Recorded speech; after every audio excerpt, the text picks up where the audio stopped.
Hello students, in our previous video we discussed about the ideal solutions.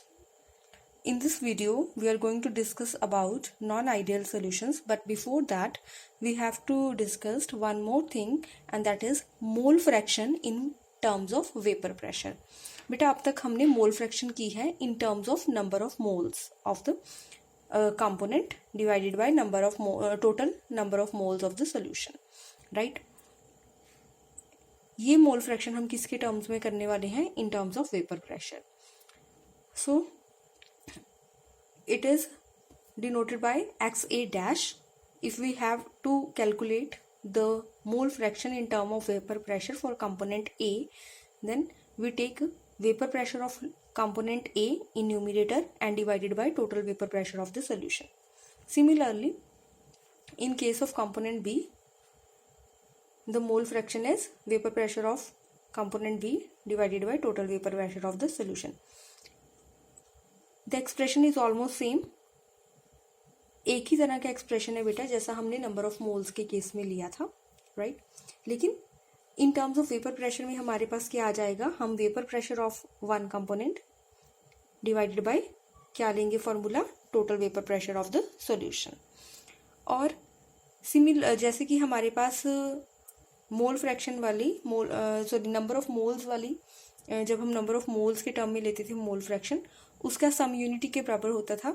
Similarly vapour pressure की form में भी जो हमारे पास मोल फ्रैक्शन है बेटा, उसका भी सम किसके बराबर होगा? यूनिटी के बराबर होगा, right? There is no difference. The only difference is we take the vapour pressure terms of the component in mole fractions, right? Now going towards the non-ideal solution. Non-ideal solution. Non-ideal solutions are those solutions which are not follow the Rolle's law. जिन पे बेटा Rolle's law applicable नहीं होता है वो क्या होते हैं? non-ideal solution. जिन पर Rolle's law लगे, जो solution Rolle's law को follow करते हैं वो ideal solutions. जो सॉल्यूशंस रॉल्स लॉ को फॉलो नहीं करते वो हमारे पास क्या हो जाते हैं? Non ideal solutions. अब अगर हमारा सॉल्यूशन रॉल्स लॉ को फॉलो नहीं कर रहा है, इसका मतलब क्या हुआ कि वो रॉल्स लॉ ने जो बोला था कि vapour pressure of the component is equal to the is directly proportional to the mole fraction of that component, जिसके बाद हमारे पास प्रोपोर्शनलिटी के साइन के बाद क्या आ जाता था? मल्टीप्लीकेशन में हमारे पास mole fraction into vapour pressure of that component in its pure form, right? ये वाली इक्वेशन इस पे एप्लीकेबल नहीं होगी. ऐसे ही अगर हमारे पास कोई इस सॉल्यूशन में बी कंपोनेंट है तो उस पर भी ये नहीं लगेगा.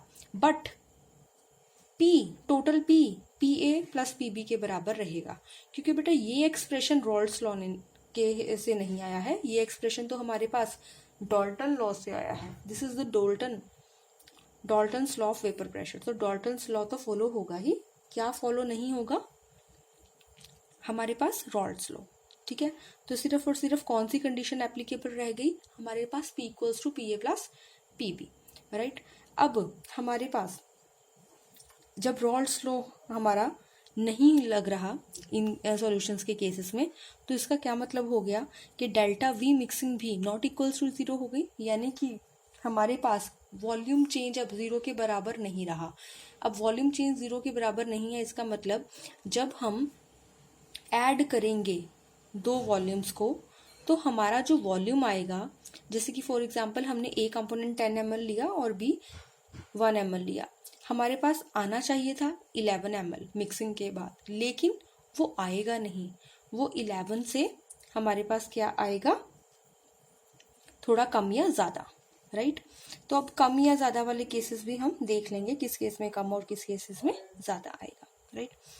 अब हमारे पास डेल्टा एच मिक्सिंग भी जीरो के बराबर नहीं आएगी, राइट? डेल्टा एच मिक्सिंग भी जीरो के बराबर ना आने का क्या मतलब है कि आइदर हीट इवॉल्व और absorb during the preparation of the solution. यानी कि सॉल्यूशन बनाते वक्त या तो हमें हीट देनी पड़ेगी या फिर हीट क्या होगी? एब्जॉर्ब होगी.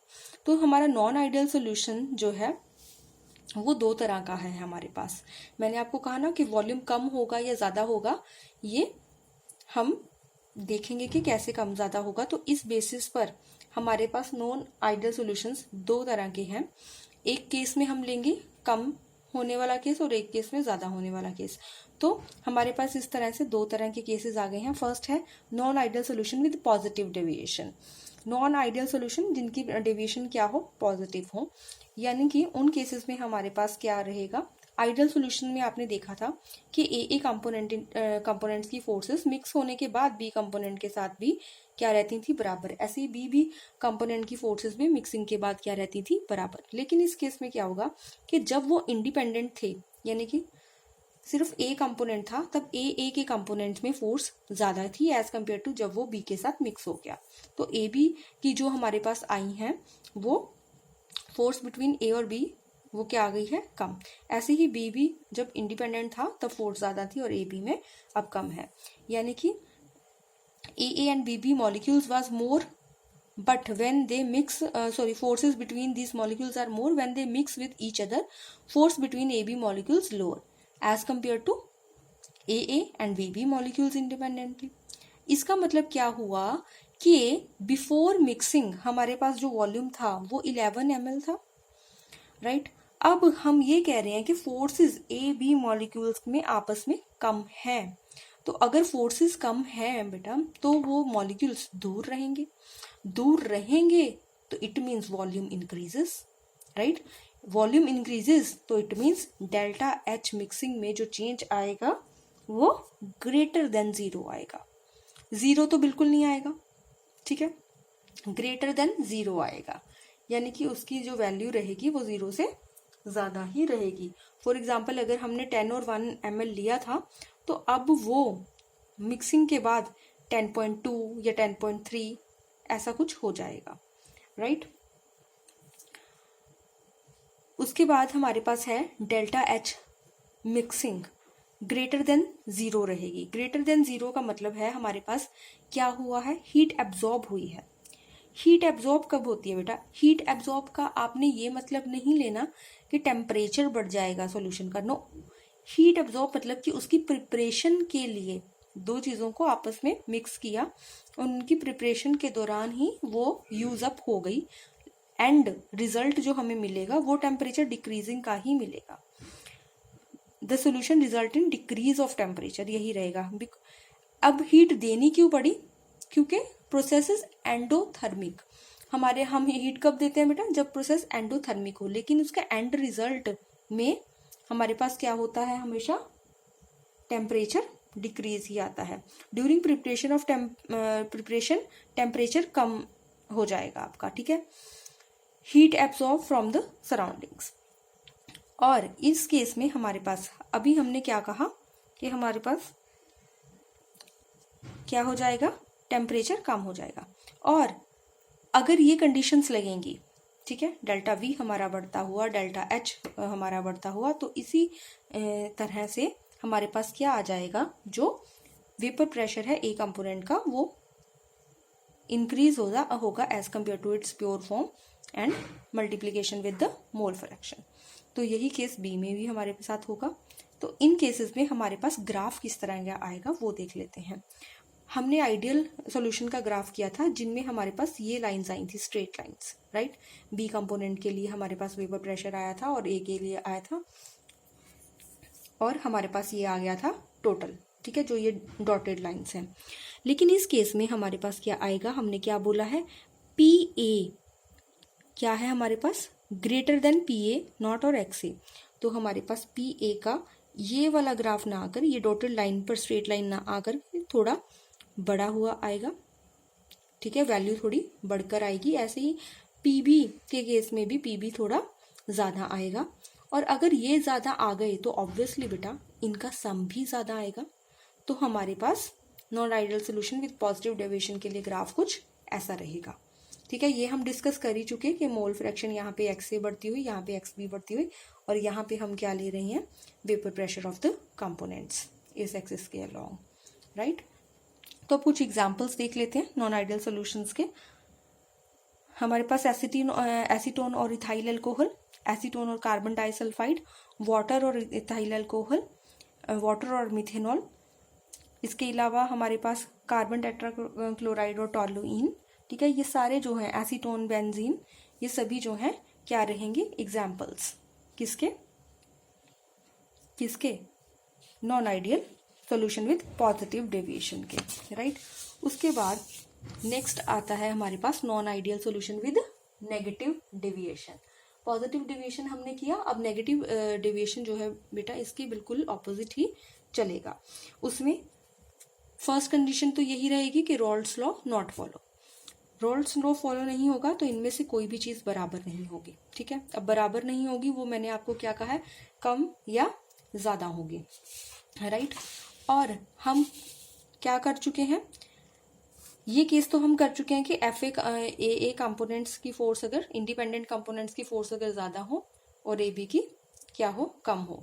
अब इस केस में ऑपोजिट हो जाएगा। अब हमारे पास जो ए बी कंपोनेंट है, मतलब जो मिक्सिंग के बाद जो हमारे पास सॉल्यूशंस के कंपोनेंट्स बनेंगे उनमें फोर्सेस ज्यादा अच्छी होंगी एज कंपेयर टू जब वो इंडिपेंडेंट थे। अब अगर फोर्स इनमें ज्यादा अच्छी है तो हमारे पास मॉलिक्यूल्स मिक्स होने के बाद ज्यादा नजदीक पड़े हैं, यानी कि मिक्सिंग के बाद वॉल्यूम डिक्रीज हो जाएगा। यानी कि हमने पहले अगर 10 ml ए कंपोनेंट और 1 ml बी कंपोनेंट लिया था, तो अब हमारे पास वॉल्यूम आना चाहिए था 11, लेकिन वो 11 ना आकर के हमारे पास 10.8 या 10.9 कुछ ऐसा आएगा, राइट।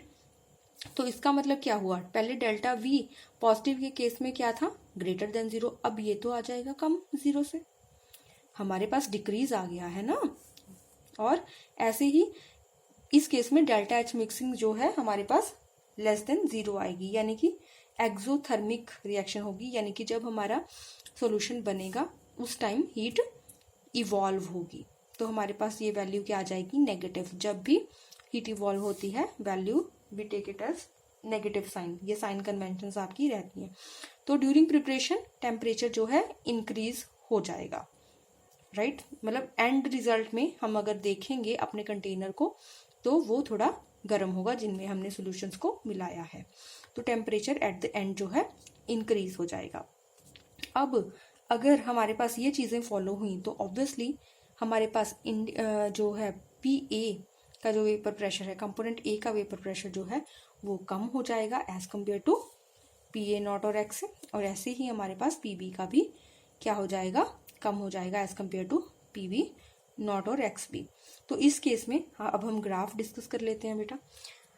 ग्राफ अगेन हमारे पास एक्स एक्सिस के अलोंग मोल फ्रैक्शन चल रही है और यहाँ पे हमारे पास क्या चल रहा है, वेपर प्रेशर। तो बेसिकली हो क्या रहा है, हमारे पास आना तो ये चाहिए था आइडियल का अगर हमारे पास सॉल्यूशन होगा, ठीक है। और पॉजिटिव डेविएशन में हमें क्या मिल रहा था, बड़ा हुआ वॉल्यूम, राइट। लेकिन इस केस में हमारे पास क्या हो जाएगा, कम हो रहा है। तो हमारे पास क्या कहा है हमने, वेपर प्रेशर भी क्या हो गया है, कम हो गया है। तो पीए की वैल्यू ये स्ट्रेट लाइन ना आकर के थोड़ा कम आ रहा है उसका वैल्यू, और पीबी का वैल्यू भी थोड़ा कम आती हुई। और अगर इनकी वैल्यू कम है तो ऑब्वियसली टोटल वैल्यू भी कम आएगी। तो this is the negative deviation from the Raoult's law. और एग्जाम्पल्स देख लेते हैं, एसीटोन और एनालिन, एसीटोन और chloroform, methyl alcohol acetic acid, and these all are chloroform और बेंजीन, ठीक है, एसिटिक एसिड और पिरिडिन, ये सारे सॉल्यूशंस क्या हैं हमारे पास, किसकी एग्जाम्पल्स हैं, non ideal solution with negative deviations. उसके बाद कुछ इंपॉर्टेंट चीजें भी पढ़ लेते हैं। कहते हैं the solution of positive and negative deviation does not separate by fractional distillation method. बेटा जो सिंपल हमारे कह लो कि सिंपल प्रोसेसेस जो होते हैं, फिजिकल मेथड्स जो होते हैं, फ्रैक्शनल डिस्टिलेशन वगैरह, उनसे इन मिक्सचर को सेपरेट नहीं किया जा सकता। हम किस केस में कर सकते हैं, सिर्फ आइडियल सॉल्यूशंस के केसेस में ही फ्रैक्शनल डिस्टिलेशन का इस्तेमाल कर सकते हैं। Fractional distillation method used only in case of ideal solution only.